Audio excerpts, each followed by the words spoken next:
policeman attacked a pregnant woman in a wheelchair, not realizing who her husband was. What happened next shocked everyone.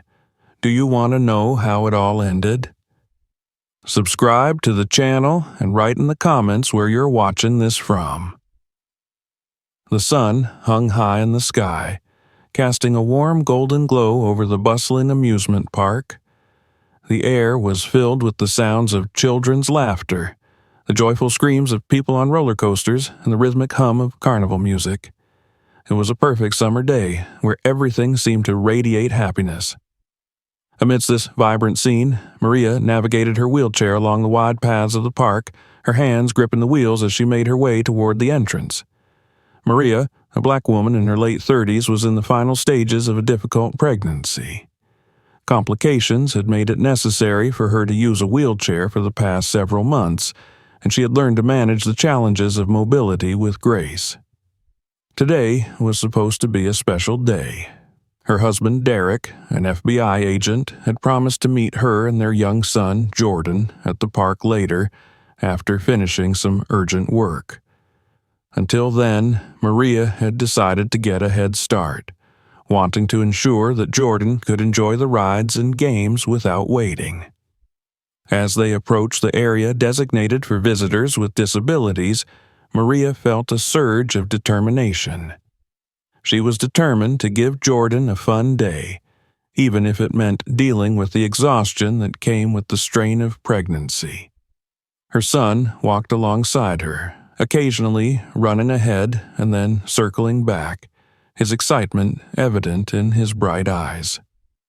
Maria couldn't help but smile at him, his enthusiasm infectious. "Mom, can we go to the big Ferris wheel first?" Jordan asked, tugging at the sleeve of her dress. "Of course, sweetheart, but we have to get a special pass first," Maria replied, steering the wheelchair toward a side path that led to the accessible entrance. The path was quieter, away from the main crowd, and the trees lining it provided some much-needed shade.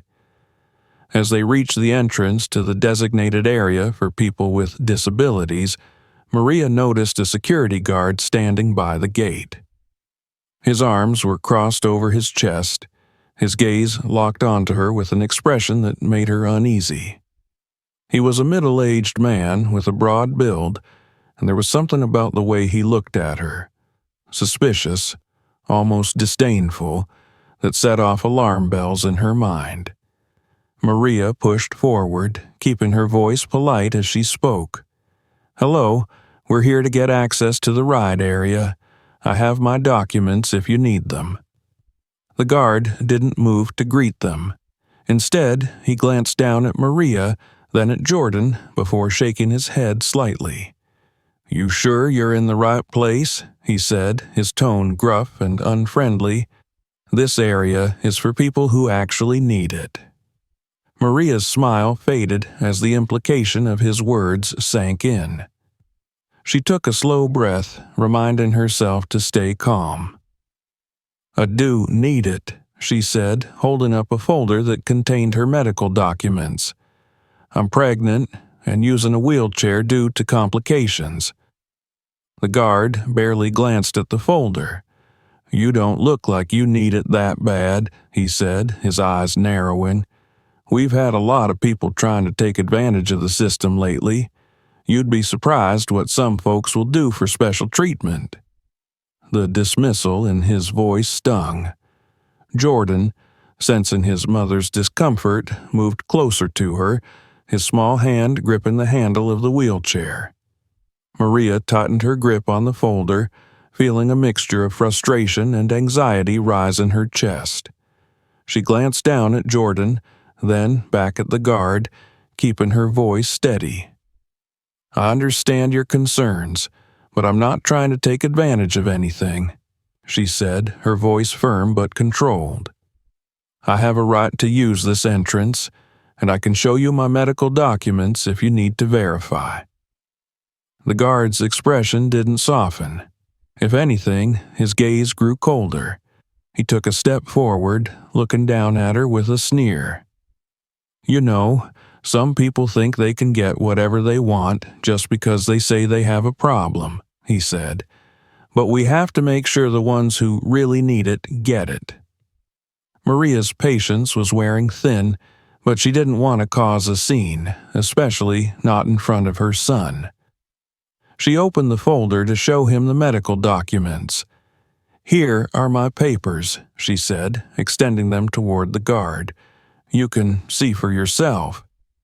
He barely glanced at the documents before shaking his head. "That's not good enough," he said. "Anyone can get a doctor to sign off on something. I need to see more than just some papers." Maria's heart sank. It wasn't just the guard's refusal that stung, but the way he spoke to her, as if she were trying to deceive him, as if she didn't belong. The tension was palpable now, and a few other visitors began to notice the interaction. She glanced around, seeing the curious looks of passers-by who were now turning their attention toward the unfolding situation. Her chest tightened with a mix of anger and humiliation. "Please," she said, struggling to keep her composure. "I'm not trying to cause any problems. I'm just here to enjoy the day with my son." But the guard was already shaking his head again.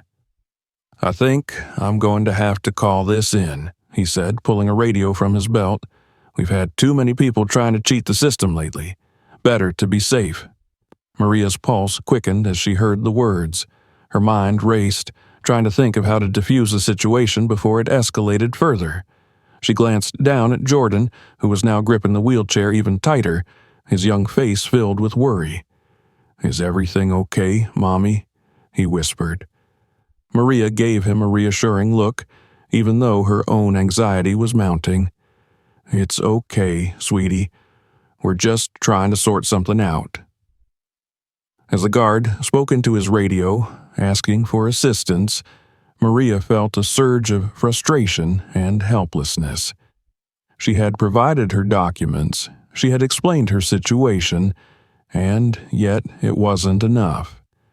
It was as if he had already decided that she was trying to deceive him simply because she was a black woman in a wheelchair. She could feel the weight of the stares from the onlookers, could hear the low murmurs of those who were watching the scene unfold. A voice crackled over the guard's radio, confirming that a police officer would be arriving shortly. Maria's heart sank further. She had hoped to avoid involving the authorities, knowing how unpredictable things could get. Her mind flashed back to stories she had read, stories of people who had been mistreated or even harmed during routine encounters with law enforcement. She didn't want Jordan to witness anything like that, but now it seemed there was no turning back. The guard returned the radio to his belt and crossed his arms once more, his expression still stern and unyielding. "You can wait right here until the officer arrives," he said, "and we'll get this sorted out." Maria's hands tightened on the wheels of her chair, her knuckles turning white as she forced herself to stay calm. There was no choice but to wait. She had come to the park hoping for a day of joy, but now she found herself on the brink of a confrontation, one that she hadn't anticipated and wasn't sure how to navigate. As she sat there with Jordan by her side, the noise of the amusement park seemed to fade into the background, leaving only the tension hanging heavy in the air.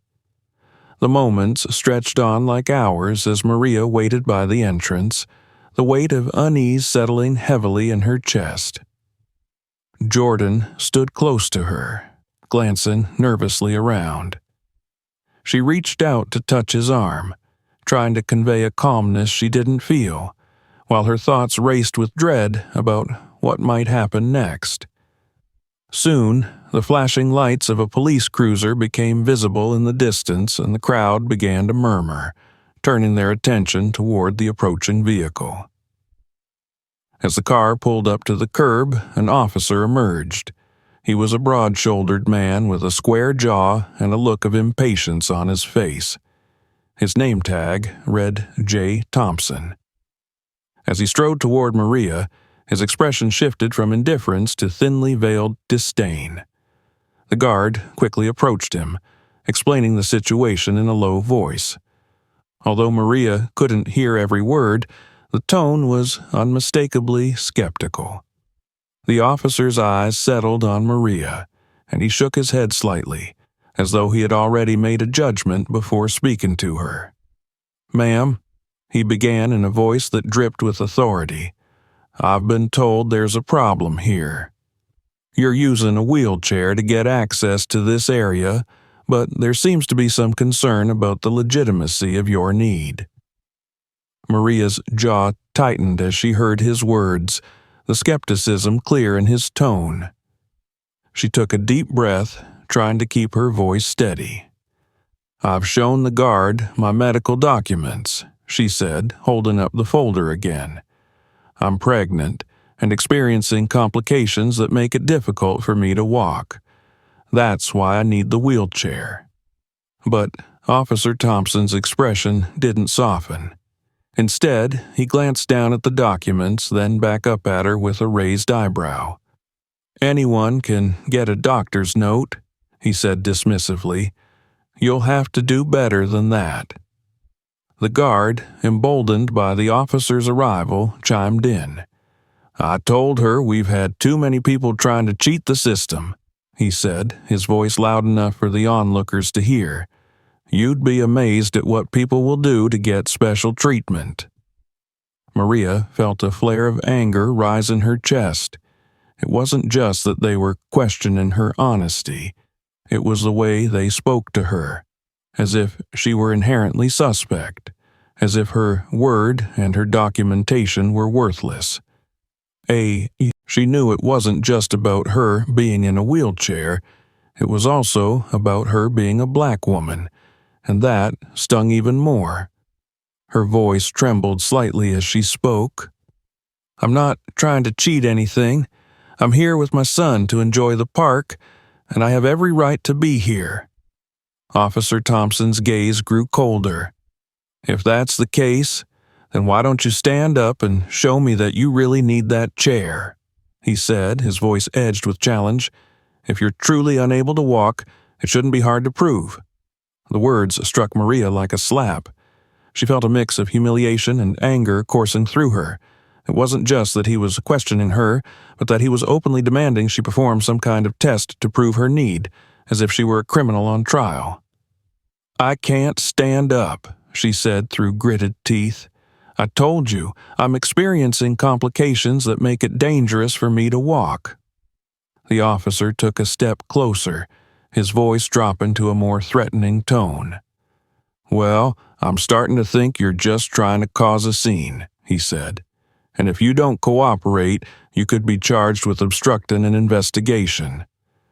Maria's hands gripped the arms of her wheelchair tightly.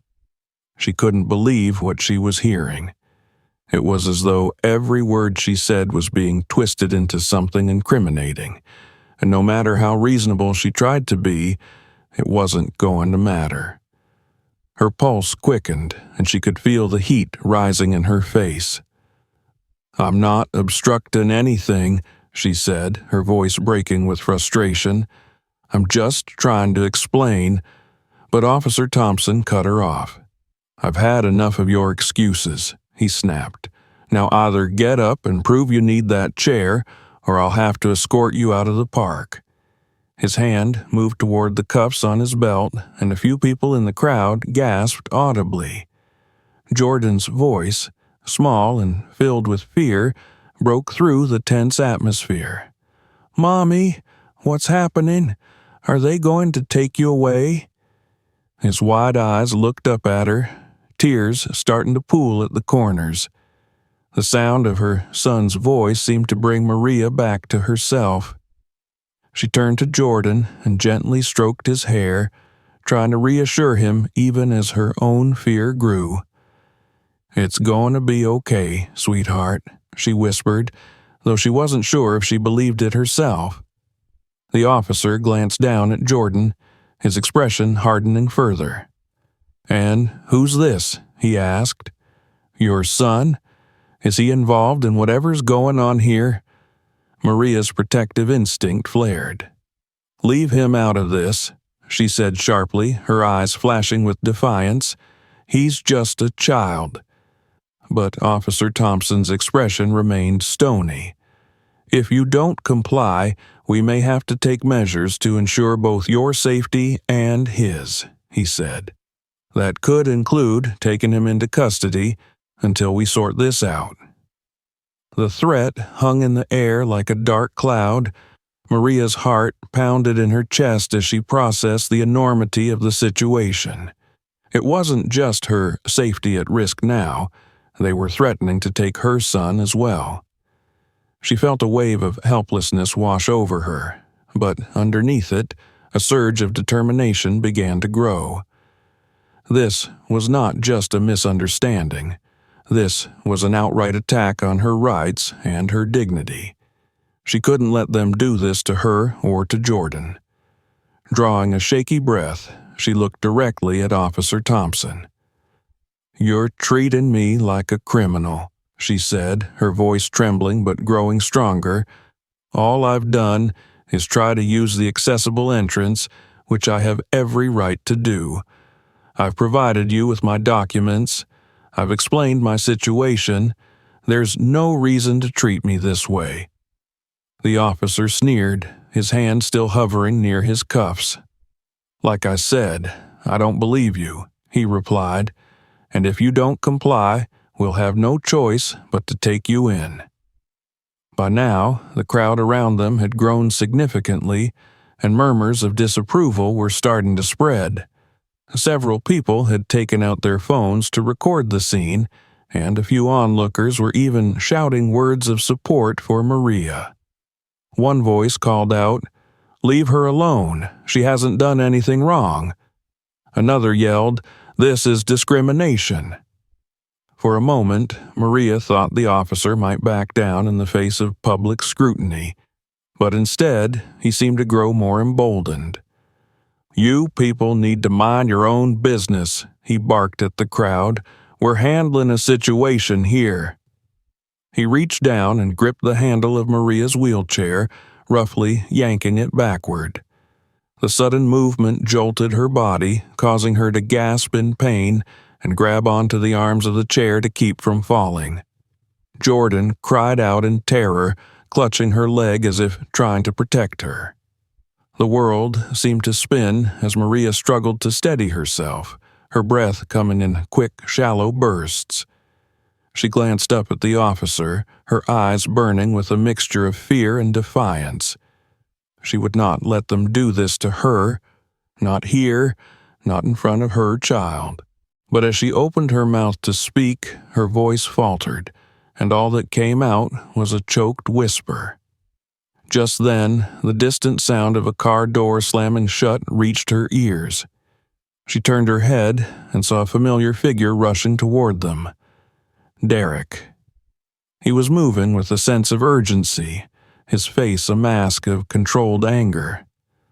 Maria's heart surged with a mix of relief and apprehension. As Derek approached, the situation seemed to teeter on the edge of something much more dangerous, and she could only hope that his arrival would be enough to change the course of events. Derek's steps were swift and purposeful as he approached the scene. He had seen the gathering crowd and heard the commotion from across the park, and the sight of Maria's wheelchair surrounded by police officers had sent a wave of panic crashing through him. Now, as he drew closer, his heart pounded with a mixture of anger and fear. The look on Maria's face, one of helplessness and defiance, only fueled the fire within him. "Hey!" Derek shouted, his voice cutting through the murmur of the crowd. "What do you think you're doing? That's my wife." Officer Thompson, still gripping the handle of Maria's wheelchair, turned his head toward the sound of the voice. His expression hardened further, as though he had been expecting a confrontation. He let go of the wheelchair, straightening up as he faced Derek, who was now just a few feet away. "Sir, I need you to stay back," Thompson said, his tone laced with authority and condescension. We're dealing with a situation here." Derek didn't slow his approach. His eyes flicked between the officer and Maria, who was clutching the armrests of her wheelchair, her knuckles white with the force of her grip. Jordan stood beside her, his face streaked with tears, clinging to his mother's leg. The sight of his son's distress made Derek's anger flare even hotter. "What situation?" Derek demanded, his voice low and tense. "You're harassing my wife and scaring my son. She hasn't done anything wrong."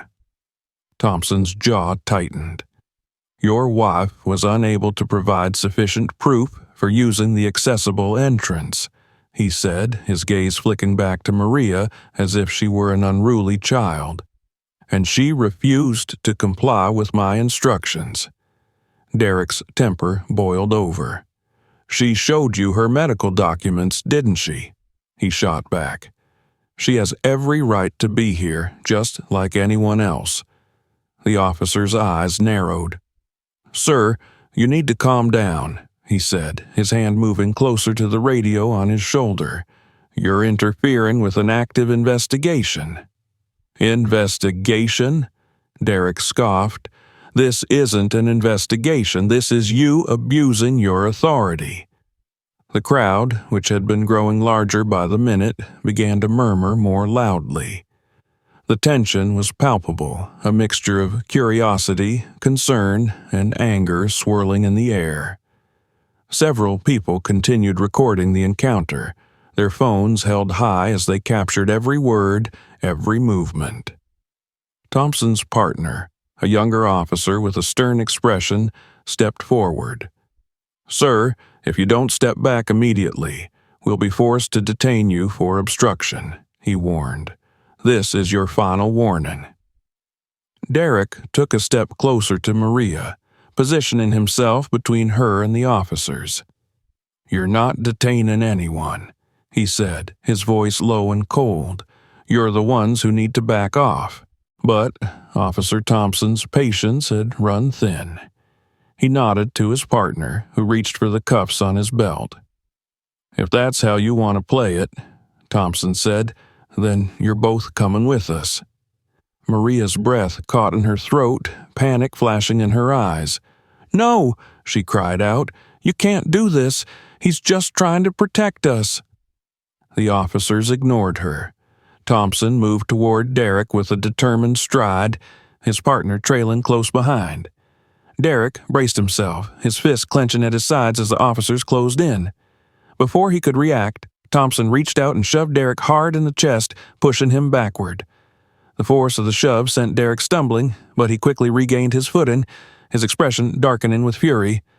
The crowd gasped in shock, and several voices shouted at the officers to stop. Jordan, still clinging to Maria's leg, began to sob uncontrollably. "Daddy, don't let them take you," he cried, his small voice cracking with fear. Maria's heart pounded as she watched the chaos unfold. It was as though the entire world had spiraled into madness, and there was nothing she could do to stop it. Her voice trembled as she shouted, "Leave us alone! We haven't done anything wrong." Thompson's partner seized Derek by the arm, yanking it behind his back as he reached for the cuffs. "You're under arrest for obstruction and resisting an officer," he said. Derek struggled against the officer's grip, his face twisted with anger. "Let go of me," he yelled. "You have no right to do this." As the officer forced Derek's arm higher, pain shot through his shoulder and he grimaced. The sheer absurdity of the situation struck him like a blow. He was an FBI agent being manhandled by officers who didn't even know who they were dealing with. But revealing his identity now, in this charged atmosphere, could only complicate things further. He needed to find another way to de-escalate the situation. "Look at my wife," Derek shouted, his voice straining with urgency. "She's pregnant and in a wheelchair. Is this how you treat people who need help?" For a split second, the younger officer hesitated, glancing toward Maria, who sat hunched over in her wheelchair, tears streaming down her face. But Thompson's barked order broke through the momentary lapse in action. "Cuff him and put him in the car," he snapped. "We'll deal with her next." Derek's heart clenched at the implication. Next? The word echoed in his mind like a threat. His eyes darted to Maria and Jordan, who were both trembling with fear. He knew he couldn't let this go any further. Just as the younger officer was about to tighten the cuffs around Derek's wrists, a voice from the crowd rang out loud and clear, "This is wrong. They haven't done anything to deserve this."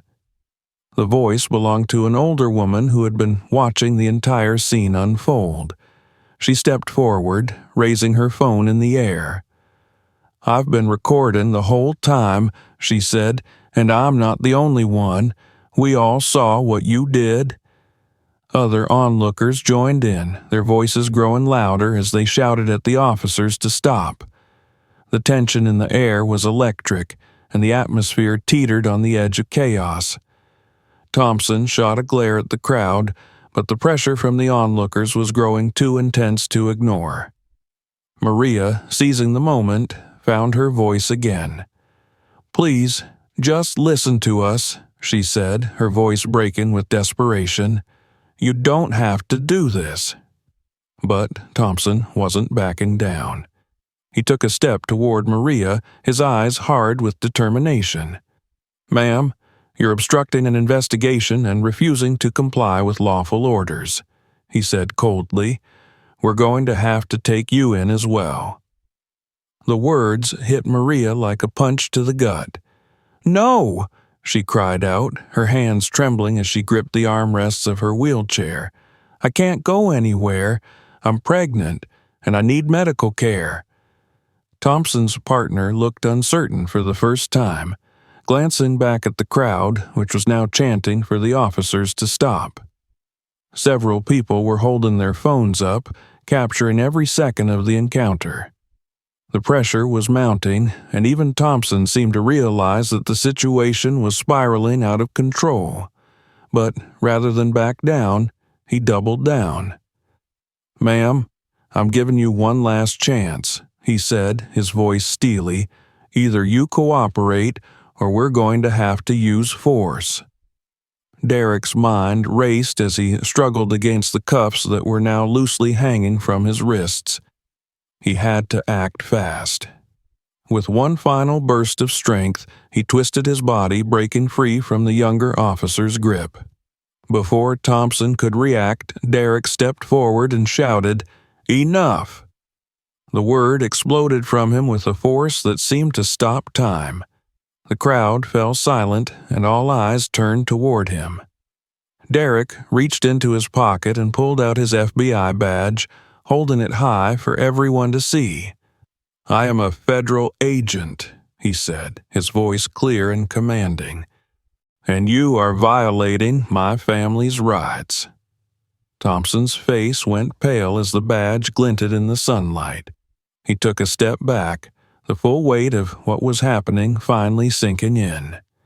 The younger officer froze, his hand still on the cuffs, uncertainty flickering in his eyes. The crowd erupted into a chorus of shouts and cheers, the pressure on the officers now impossible to ignore. As Derek held his badge aloft, the balance of power shifted, and the officers suddenly found themselves on the defensive.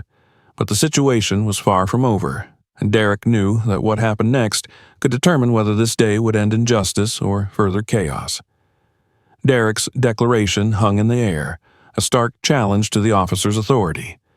The badge in his hand glinted like a symbol of defiance, and the crowd's reaction, cheers, shouts, and murmurs, grew louder. For a moment, it seemed like the tide had turned in favor of Derek and Maria. But as Derek held his badge aloft, he could see the mixture of shock and anger in Officer Thompson's eyes. The confrontation was far from over. Thompson's face flushed with fury as he processed Derek's revelation. He gritted his teeth, unwilling to be outdone. "I don't care who you are," he snapped, pointing a finger at Derek. "You're obstructing police work, and your badge doesn't give you a free pass to interfere. You need to back down now, or we'll charge you with resisting arrest." Derek's jaw tightened as he felt his anger rising again. "You don't seem to understand what's happening here," he retorted. "You're violating our rights, and I'm telling you to stop. This isn't about resisting arrest, it's about protecting my family from being mistreated." The younger officer, who had been standing behind Thompson, took a cautious step back. His gaze flickered nervously between Derek and the crowd. "Sir, maybe we should just let this go," he murmured to Thompson, his voice barely audible over the commotion. But Thompson's pride had already been wounded. He wasn't about to back down in front of a crowd, especially not when his authority was being questioned so openly. He turned to his partner and barked, "No, we're not letting this go. We're going to do our job." Without another word, Thompson took a step toward Maria, who sat in her wheelchair, her eyes wide with fear. "Ma'am, you're under arrest for obstructing a police investigation," he said coldly. "You need to come with us right now." Maria's breath hitched in her throat as she heard the words. Her hands trembled as she tightened her grip on the armrests, and a wave of panic coursed through her. She was trapped in her chair, vulnerable, and now they were threatening to arrest her. The absurdity of it all struck her like a blow. She was a pregnant woman in a wheelchair, facing arrest for simply trying to use an accessible entrance. "Please," she said, her voice breaking, "I'm not doing anything wrong. I've shown you my documents. I just want to take my son to enjoy the park." But Thompson was unmoved. His hand reached for the cuffs on his belt, and the crowd erupted in a fresh wave of outrage. "You can explain that to the judge," he said dismissively, as though her pleas meant nothing to him.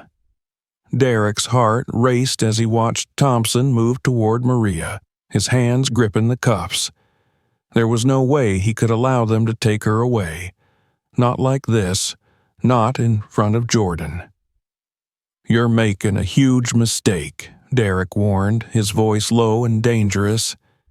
"If you arrest her, you'll be facing more than just a complaint. You'll be facing federal charges." Thompson sneered at Derek's words. "Threatening a police officer now, are we?" he taunted. "I suggest you step back before you make things worse for yourself." The tension in the air was suffocating. Several members of the crowd shouted at the officers to stop, their voices laced with anger and disbelief. A few even stepped closer, inching toward Maria as if ready to intervene if the officers continued to push. Jordan, who had been silent for a few minutes, now spoke up, his voice small and trembling. "Mommy, don't let them take you," he whimpered, clinging to her leg with all his strength. His tear-streaked face twisted with fear, and the sight of her son's terror tore at Maria's heart. A lump formed in Maria's throat as she reached down to touch Jordan's head, her hand shaking. "It's okay, baby," she whispered, though her own voice was filled with dread. "I'm not going anywhere." Thompson, however, wasn't interested in hearing any more explanations. He moved behind Maria, reaching down to grab the handles of her wheelchair. "You're coming with us," he said, his tone leaving no room for argument. As he began to pull the chair backward, Maria cried out in pain, clutching her belly as a sharp spasm shot through her. Her body jerked involuntarily, and she let out a gasp that seemed to silence the crowd for a moment. The suddenness of her reaction made Thompson freeze, but his expression remained harsh. "Let's not make this more difficult than it needs to be," he growled, though there was a flicker of doubt in his eyes. Derek's mind raced as he saw the pained expression on Maria's face. He knew he had to act quickly. He took a step forward, raising his voice above the noise of the crowd. "She's in pain," he shouted. "She needs medical attention, not handcuffs." The crowd erupted again, their outrage mounting. "You're going to hurt her," one person shouted. "She's pregnant. What's wrong with you?" yelled another. But Thompson's grip on the wheelchair tightened. He glanced around at the growing number of onlookers, the cameras trained on him, and the faces twisted in disgust at his actions. His jaw clenched as he realized that he was rapidly losing control of the situation. The younger officer, now visibly shaken by the unfolding events, placed a hand on Thompson's shoulder. "We need to stop," he urged, his voice shaking. "This is getting out of hand." For a moment, Thompson's resolve seemed to waver, but his stubborn pride won out. "No," he said through gritted teeth, "we're doing this by the book." He looked down at Maria, who was still clutching her stomach. "Ma'am, if you don't cooperate, we'll have to use more force." Maria's breath came in short gasps as she struggled to stay composed. The pain in her abdomen was still sharp, and the thought of being taken away in her condition filled her with terror. She glanced up at Derek, her eyes pleading for help. Derek's mind raced. He could see that words alone weren't going to de-escalate the situation now. The officers were too determined to assert their authority, and the crowd was too outraged to remain passive for much longer. He knew he had to do something drastic to shift the momentum, to take control of the situation before it escalated into violence. With a sudden burst of resolve, Derek raised his badge again and took a step toward the officers. "I'm ordering you to stand down," he commanded, his voice ringing with authority. "This woman is my wife, and she is in medical distress. You are violating federal law by continuing to detain her under these circumstances." The declaration drew a collective gasp from the crowd, and for a split second, Thompson hesitated. The weight of Derek's words, the power of the badge, and the eyes of the growing number of witnesses seemed to press down on him all at once. But rather than relent, he sneered at Derek, defiance glinting in his eyes. "You think you're above the law because you're with the FBI?" he spat. "Out here, we make the rules." Derek's blood boiled at the arrogance and cruelty in Thompson's tone. "And I'll make sure you answer for breaking them," he shot back, his voice edged with fury. In a flash, Thompson yanked on the wheelchair again, his face twisted in frustration. The chair jolted backward, causing Maria to cry out once more, her hands gripping the armrests as she tried to keep from falling. The sheer brutality of the action ignited something in the crowd, a tipping point where the anger transformed into a desire to act. Several people stepped forward, closing the distance between themselves and the officers. "You're going to hurt her! Stop!" one woman shouted, her voice trembling with outrage. "We're not going to let you do this!" Suddenly, a man in his 40s moved closer to Derek. "Let us help," he said urgently. "You're right. We can't let them get away with this." The man's words were followed by others in the crowd who echoed sentiments of support and anger toward the officers. Thompson, realizing that he was losing control, took a step back and reached for his radio. "We need more units here," he barked into the receiver. "The situation is escalating." The younger officer turned to Thompson, his expression one of doubt and fear. "Maybe we should back off," he said, his voice barely above a whisper. "It's not worth it." Thompson's face darkened, but before he could respond, Derek took advantage of the momentary distraction. He stepped toward Maria, grabbing the wheelchair handle himself. "Get your hands off her," he said, his voice cold and unyielding. The two men locked eyes, and for an instant it seemed like the situation would erupt into violence. But then, the sound of sirens in the distance broke through the noise of the crowd, signaling the arrival of additional officers. Derek felt a surge of urgency. This was his last chance to shift the course of events. He bent down to Maria, his voice low but intense. "I'm not going to let them take you," he said. "We'll fight this together, whatever it takes." Maria nodded, her tears mingling with sweat as she looked up at him. "I know," she whispered, her voice full of a desperate hope. "We won't let them win." As the additional squad cars arrived, the atmosphere crackled with tension, a silent acknowledgement that what happened next could change everything. The air was thick with tension as the sirens wailed louder, signaling the arrival of more officers. The crowd surged forward, their voices a cacophony of anger, outrage, and concern. Maria gripped the arms of her wheelchair, her knuckles white, while Derek stood protectively in front of her, defiant and unyielding. He knew this moment would determine everything: the safety of his family, his career, and the message they would send to those watching. The squad cars screeched to a halt, and several officers poured out, their expressions a mixture of confusion and readiness to act. One of them, a sergeant with a stern face and a commanding presence, marched toward Thompson, who was still trying to maintain control of the situation. "What's going on here, Thompson?" the sergeant demanded, his eyes narrowing as he took in the sight of Derek, Maria, and the agitated crowd.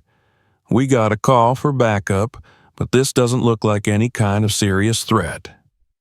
Thompson turned toward the sergeant, his face a mask of frustration and bruised pride. "This man," he spat, jabbing a finger toward Derek, "interfered with a lawful investigation, and now the crowd's getting out of control.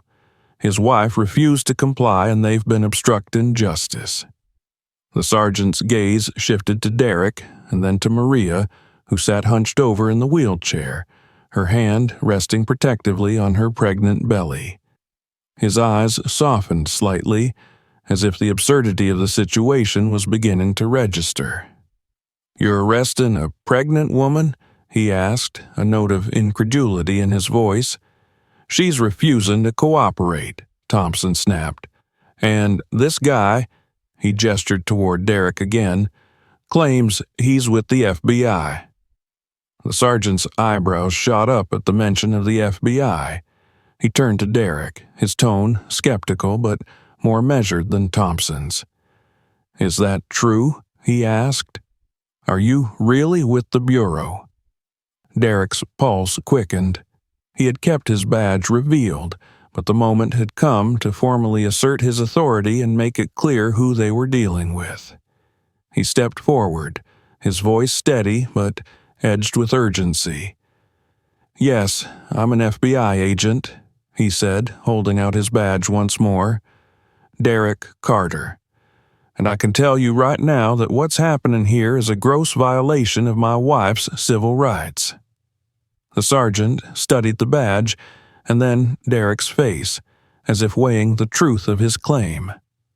Meanwhile, Thompson's expression darkened further, his pride stung by the realization that he might have overstepped his bounds. But, rather than back down, Thompson sneered and muttered, "Just because you flash a badge doesn't mean you get to break the law." Derek felt a surge of anger rise in his chest, but he kept his tone controlled, even as his words came out with a bite. "I'm not the one breaking the law here. You are. You've threatened my pregnant wife with arrest, despite her providing medical documentation. You've put your hands on her, yanked her wheelchair, and escalated this situation to the point of calling for backup, all because you chose to treat her as a criminal instead of a person who needs assistance." The crowd's murmurs grew louder, their support for Derek and Maria becoming more vocal as they listened to the exchange. Several people shouted out in agreement, while others continued recording the scene on their phones. The sergeant's expression shifted slightly, and he took a step back, giving Thompson a hard look. "Is this true?" he asked. "You laid hands on her?"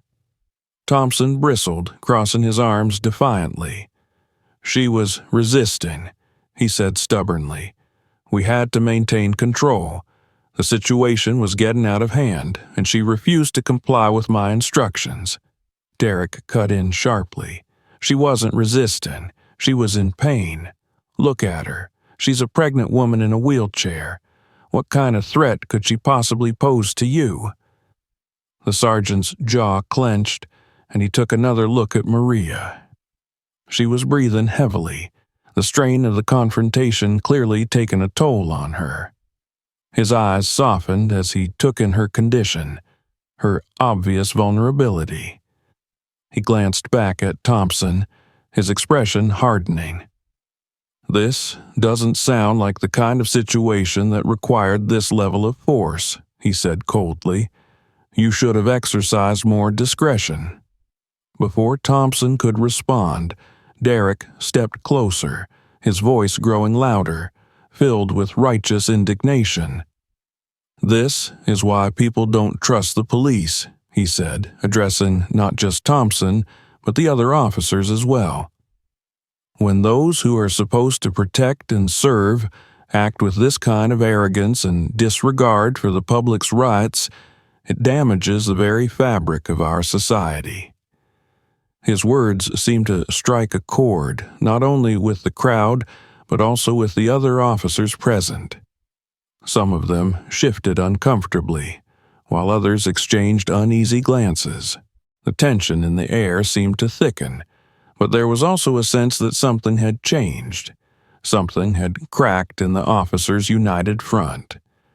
Thompson, however, was not willing to back down. His pride had been wounded too deeply, and he had already invested too much in this confrontation. He took a step toward Derek, his voice dripping with sarcasm. "You think you can come here, flash your badge, and act like you're above the law?" he said. "Just because you work for the feds doesn't mean you get to do whatever you want." Derek's patience finally wore thin. He took a deep breath, locking eyes with Thompson. "This isn't about me being above the law," he said, his tone deadly calm. "It's about you abusing your power. And if you don't de-escalate this situation right now, I will make sure there are consequences, for you and for everyone involved in this abuse." The sergeant stepped between them, raising a hand as if to physically separate the two men. "Enough," he said, his voice firm. "We're not going to continue this in front of the entire park." He turned to Thompson, his expression a mixture of anger and frustration. "Stand down," he ordered. "We're not arresting her, and we're certainly not arresting him. This situation has gone far enough." Thompson looked like he was going to argue, but the sergeant's authoritative tone left no room for discussion. He turned back toward Maria and Derek, his expression hard but not as openly hostile as before. "We'll let you go," he said gruffly, "but this isn't over. I'll be filing a report about this incident." Derek nodded, his gaze still fixed on Thompson. "You do that," he replied evenly, "and I'll be filing a report of my own. I'll make sure that this goes up the chain." The crowd began to disperse slowly, the tension gradually fading as people realized that the immediate threat of arrest had passed. Maria slumped back in her wheelchair, relief and exhaustion washing over her all at once. Derek knelt beside her, reaching out to take her hand, his grip warm and steady. "It's okay," he whispered. "We're going to fight this." Maria nodded, squeezing his hand in return. She knew this was only the beginning, that they had narrowly avoided the worst of what could have happened, but there was still a battle ahead. A battle for justice, for accountability, and for the countless others who had faced similar injustices and been silenced. As the officers retreated and the sergeant led Thompson away, Derek stood up and turned toward the crowd. His voice carried a weight of determination and defiance as he spoke. "We're not going to let this be swept under the rug," he declared. "We're going to make sure that this kind of abuse stops." The crowd responded with cheers and applause, a wave of solidarity and support washing over Derek and Maria. They had stood up against injustice, and now they would continue to fight, no longer as victims, but as advocates for change. As they prepared to leave the park, Derek helped Maria into the car, his hands gentle as he secured her seatbelt. He looked into her eyes, and for a moment, the world seemed to shrink down to just the two of them, standing strong in the face of adversity. "We'll make them answer for this," he promised, his voice firm, "for you, for Jordan, and for every person who's ever been treated like they don't matter." Maria gave him a tired but resolute smile. "We will," she said softly. "We have to." The sound of the sirens faded into the distance as Derek started the car and drove away from the park, the weight of the day still heavy in the air. But even as they left the place where the confrontation had unfolded, they knew that their fight was far from over. It was only just beginning. The following days passed in a blur of phone calls, meetings, and media attention. Derek and Maria's confrontation with Officer Thompson had spread like wildfire across social media. The videos, captured by bystanders, replayed thousands of times on news outlets and online platforms.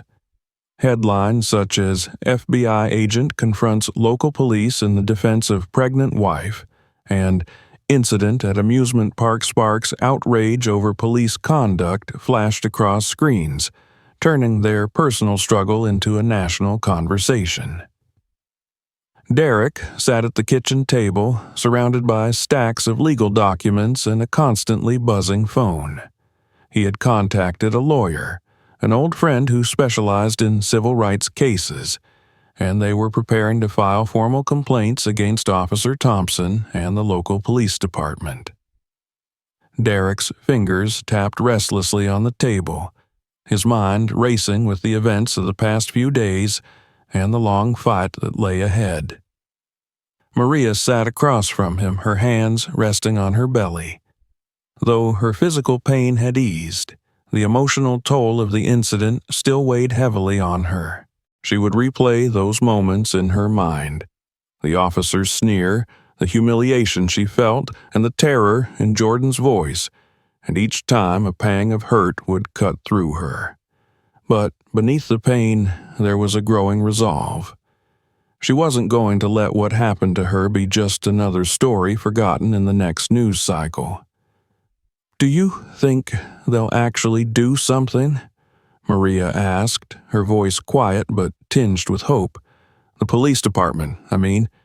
Do you think they'll hold him accountable?" Derek looked up, meeting her eyes. He knew that change was never guaranteed, that the system had a way of protecting its own, but he also knew that this time they had the public's attention, and he wasn't going to let that go to waste. "They don't have a choice," he said, his tone firm. "There are too many people watching, too many witnesses. We have to make them act." As if on cue, Derek's phone buzzed with another message, this time from a local civil rights organization that had taken an interest in their case. They were organizing a rally in support of Maria, calling for greater accountability and reform within the police department. They wanted Derek to speak, to share their story and keep the momentum for change going. Maria reached out, placing her hand over his. "We should do it," she said, her voice steady despite the fear she still carried. "If it helps prevent this from happening to someone else, then it's worth it." Derek squeezed her hand gently, feeling a surge of pride for the strength she continued to show. He nodded, determination hardening his resolve. "We'll do it," he agreed, "and we'll make sure they listen." The day of the rally arrived, with clear skies and a chill in the air that hinted at the coming autumn. Derek and Maria stood on the steps of City Hall, looking out over a sea of faces. Hundreds of people had gathered, holding signs that read, "Justice for Maria," "End Police Brutality," and "We Stand With You." The crowd was diverse, people of all ages, races, and backgrounds united by a common cause. Derek took a deep breath, glancing at Maria beside him. She gave him a small, encouraging nod, and he stepped up to the microphone. As he adjusted the mic, a hush fell over the crowd, their attention focused entirely on him. "My name is Derek Carter," he began, his voice carrying over the assembled crowd. "I'm an FBI agent, a husband, and a father. And 2 weeks ago, my wife and son experienced something that no family should have to go through." He paused, the memories of that day flashing through his mind.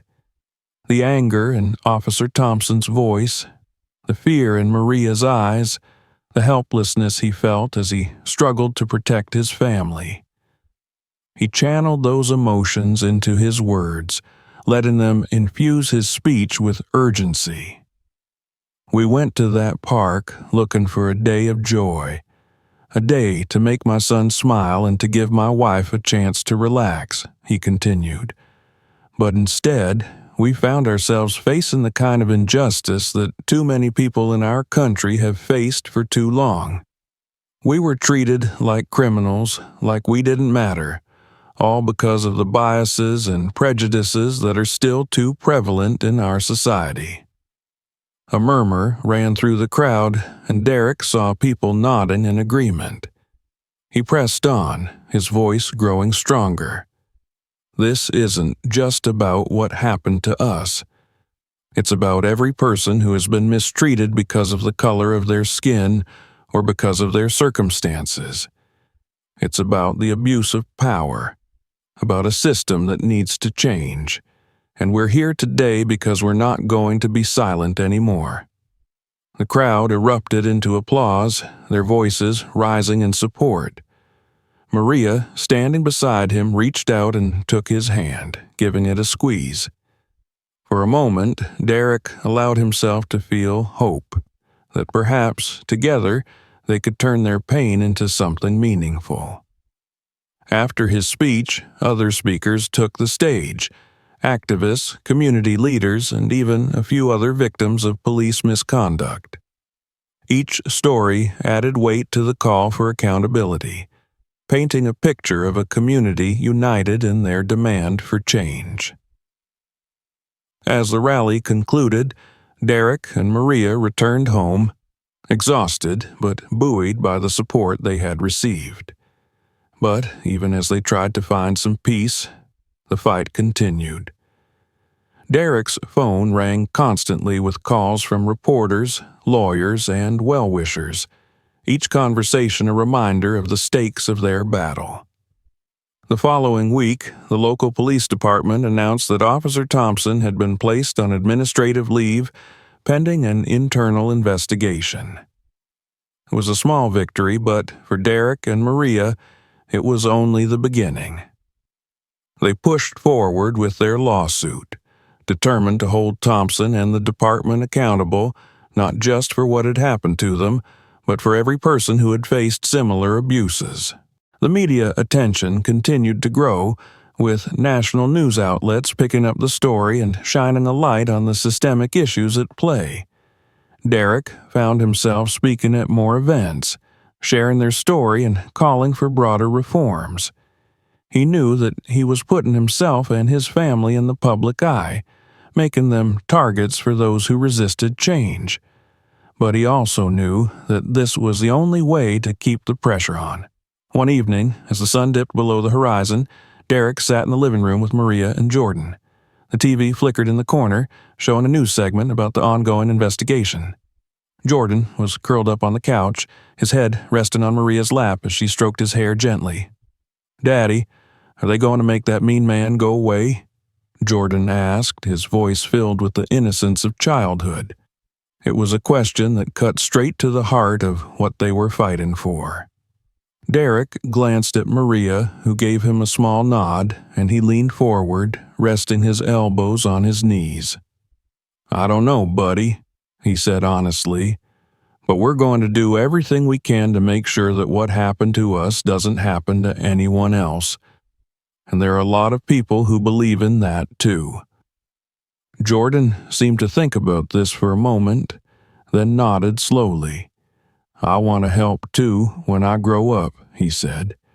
"So no one has to be scared."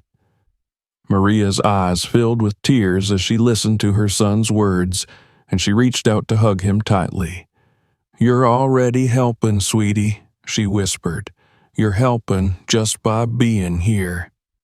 Derek felt a lump in his throat as he watched them, and he knew that no matter how difficult the road ahead might be, they had something worth fighting for, something that made every challenge, every moment of fear, worthwhile.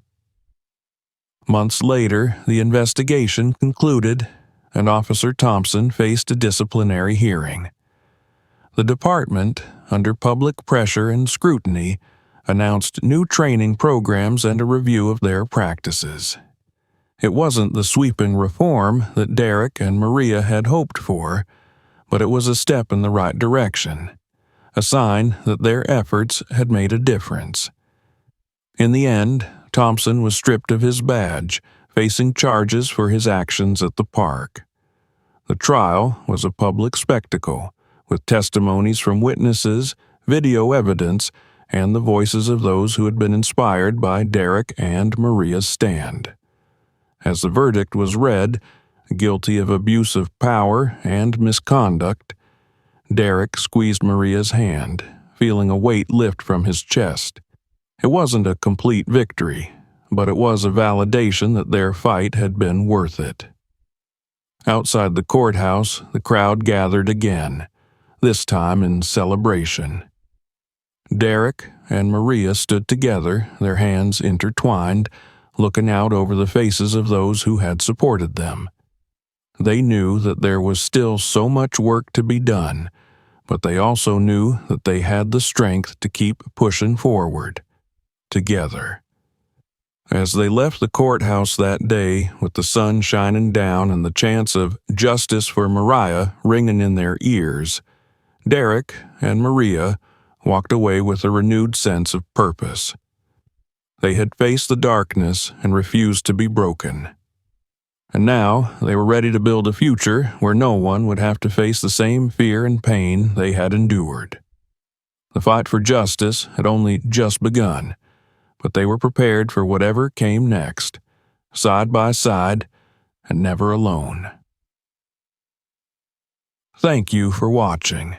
If you enjoyed this story and want to hear more, make sure to subscribe to our channel and turn on notifications so you don't miss any new videos. Check out our other stories for more powerful and inspiring moments. Your support means a lot. Let us know your thoughts in the comments and stay tuned for more content.